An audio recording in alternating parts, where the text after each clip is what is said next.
यह एक मजेदार कहानी है। एक छोटी सी शरारती शहजादी गड़बड़ अपने महल में रहती थी। उसका असली नाम शहजादी गुल रैना था, मगर सब उसे गड़बड़ कहते थे क्योंकि जहां जाती वहां कुछ न कुछ गड़बड़ जरूर हो जाती। एक दिन महल में बादशाह के खास मेहमान आए। मल्लिका ने गड़बड़ से कहा, बेटा तुम जरा आराम से बैठो और कोई शरारत मत करना। शहजादी ने सर हिला दिया, मगर उसके दिमाग में पहले ही एक तरकीब आ चुकी थी।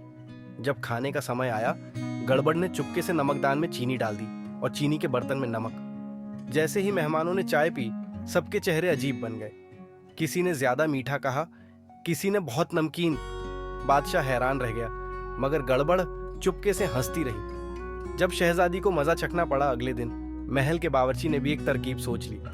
उसने शहजादी की पसंदीदा चॉकलेट के अंदर मिर्चें भर दी। जैसे ही गड़बड़ ने पहला निवाला लिया, उसकी आंखों में आंसू आ गए। अरे यह क्या मजाक है, वह चीखी। बावर्ची ने मुस्कुराकर कहा, जैसी करनी वैसी भरनी।